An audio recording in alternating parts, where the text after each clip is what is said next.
Greetings again. We are back with another video. This is question number 4.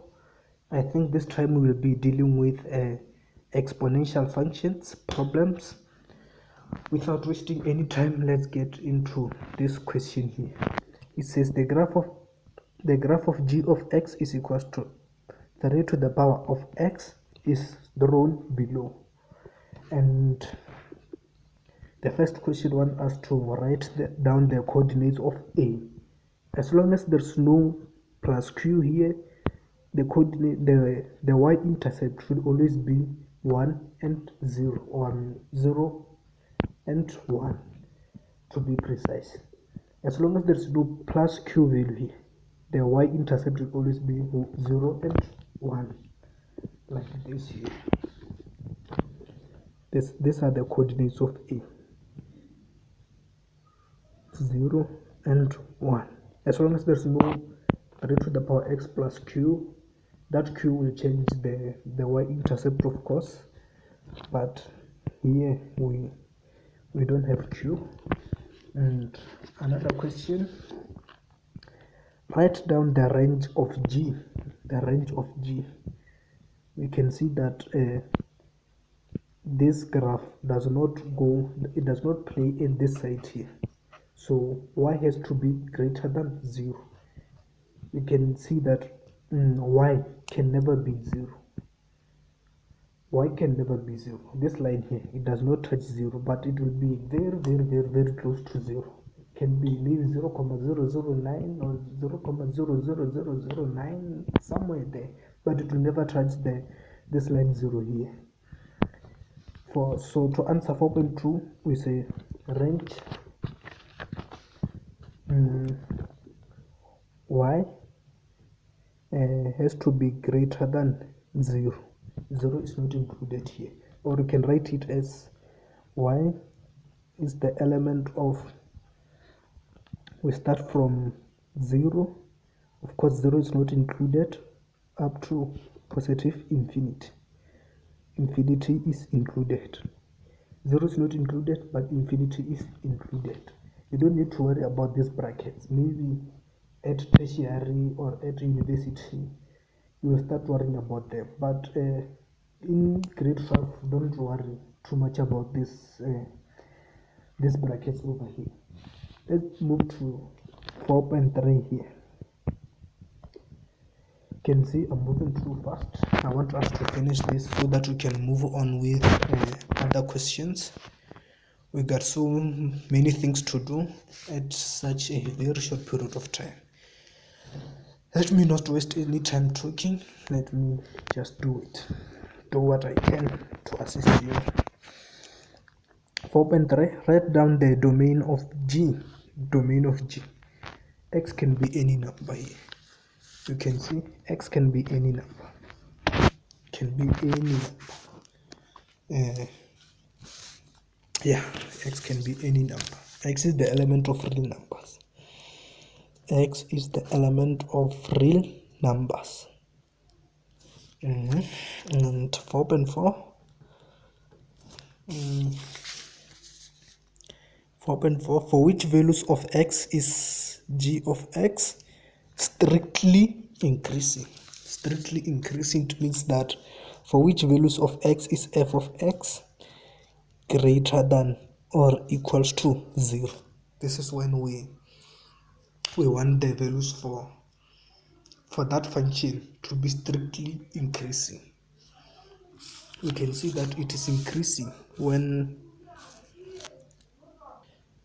sorry for that pause, I was called, but I was explaining this question here. For which values of x is g of x strictly increasing? We can see that it does not increase. If we put in any x value here, we will always get a positive y value. If we put like minus 2, it will be 3 to the power minus 2. And if we simplify that, it will be 1 over 9. And 1 over 9 is a positive value. There's no x value that we can put into this equation that will give us a negative value there. So to answer this question, we say 4.5. Yeah, no, it's this question here. X is the element of real numbers. If you put in any x value, you will get a unique positive y value. And another question, for which values of x is g of x decreasing? We can say that this function here, if you put in any x value here, you will see that it will give you a unique positive y value, but we want the x value whereby this function here is decreasing. We can see that this function here can never be, like, if you put in any x value, it can never give you a negative y value. So this function here, it does not decrease, it always increases from left to right, it always increases. So to answer this question, you just say 4.2 is increasing, you say decreasing is less than 0. X is not real numbers. Maybe it can be imaginary numbers, but in real numbers or in real number system, that x does not exist. So let's move on to another question. 4.5, write down the equation of inverse of g in the form g inverse is equals to blah blah blah.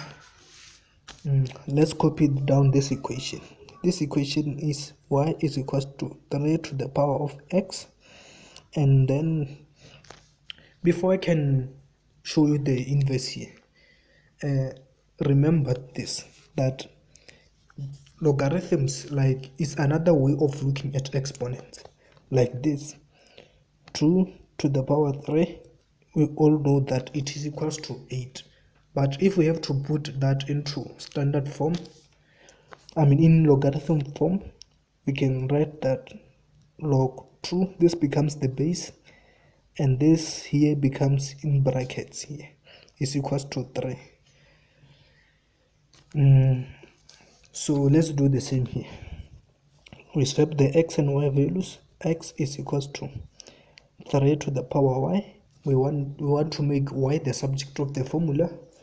We can say that y is equals to log 3 into x. Since they want us to write it in this format, we can say it's equals to log base 3 into x. This is our inverse function. We are done with question number 4. This was quite easy.